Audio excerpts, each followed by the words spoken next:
मेहनत का नतीजा है कि प्रशांत किशोर जी गांव गांव तक, टोले टोले तक पैदल चले हैं और लोगों को जगाए हैं कि आप अपने इस बार वोट जो करेंगे 2025 में अपने बच्चों को लेकर हैं।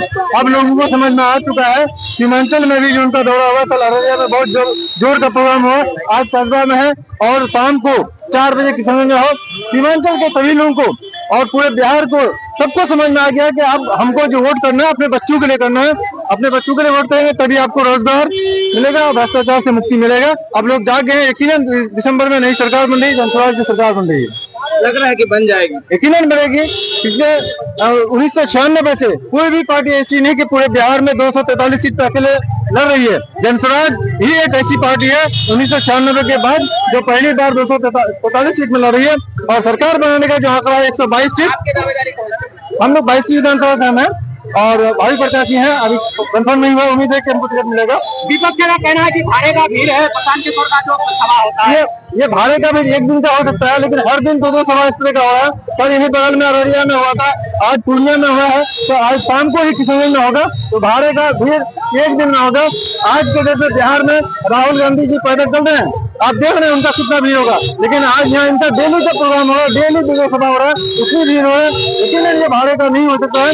जज्बाती है सारे लोग बदलाव के लिए बिहार में इस बार उम्मीद बना ली है कि बिहार बदलाव करना है। वोटर ही नहीं रहेंगे तो चुनाव का जो है जो जीतने की मंशा लगाए वो कैसे होगा? नहीं,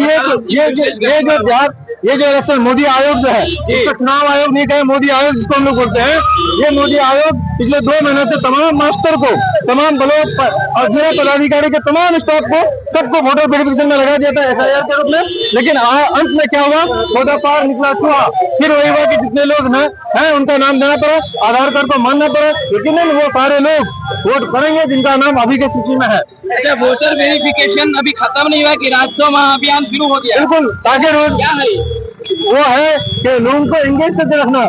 मोदी सरकार हो, एनडीए सरकार हो, चाहता है कि लोग एंगेज रहे ताकि वो नशे में रहे और खुद नशे में गंजे पी करके रहते हैं, वो नशे में रहते हैं। उस तरह लोगों को कागज के नशे में रखा जाता है कि कभी अपना कागज दिखाओ, कभी जमीन का कागज दिखाओ। ये 12 साल से जो सरकार है, ये रंगा बिल्ला का सरकार, मोदी सरकार, एनडीए का सरकार, ये सिर्फ लोगों को उलझा के रखा ताकि वो लोग उससे फ्री नहीं होगा, और फ्री होगा तो रोजगार मांगेगा, काम मांगेगा, इसलिए उसको उलझा के रखना है कागज के नाम पर। 22 विधानसभा वासियों को क्या कहना चाहते हैं, क्या मैसेज है? 22 विधानसभा ही नहीं, पूरे बिहार के लोग जो 60% लोग बिहार को बदलाव चाहते हैं, सर्वे करके आ गया है कि बिहार के 60% लोग बदलाव चाहते हैं और 22 विधानसभा सहित पूरे सीमांचल के 24 विधानसभा में 80% लोग बदलाव चाहते हैं। इसलिए 80% लोग चाहते हैं कि बिहार में 1200 परिवार ही पिछले 40 साल से सत्ता का सुख भोग रहे हैं, कभी एमआईएम में, कभी राजद में, कभी बीजेपी में।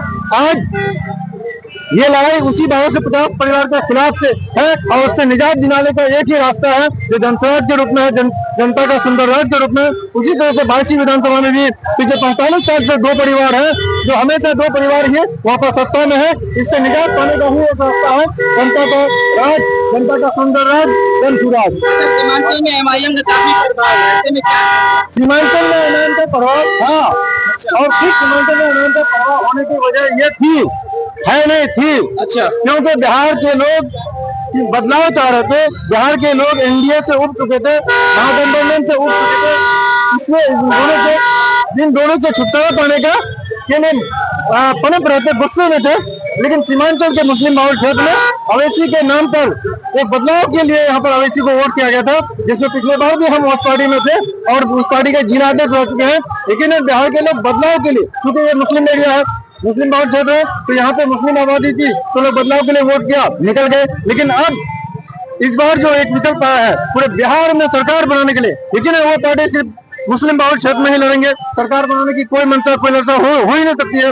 ये पार्टी जो हमारी है, ये मुसलमानों के साथ और उस आधा हिंदू जो बीजेपी को वोट नहीं करता है, आधा हिंदू जो बीजेपी को वोट नहीं करता है, वो हिंदू जो गांधी के विचारधारा को मानता है, जो अम्बेडकर के विचारधारा को मानता है, जो समाजवाद के विचारधारा को मानता है, कम्युनिस्ट के विचारधारा को मानता है, ऐसे हिंदू के साथ मुसलमानों का गठजोड़ करके सरकार बना सकते हैं। प्रशांत किशोर का कहना है कि वो 40% हिंदू जो बीजेपी को वोट नहीं करते हैं और 20% मुसलमान मिल जाए तो इससे निकलने का एक ही रास्ता हो सकता है। भाई प्रत्याशी 22 विधानसभा।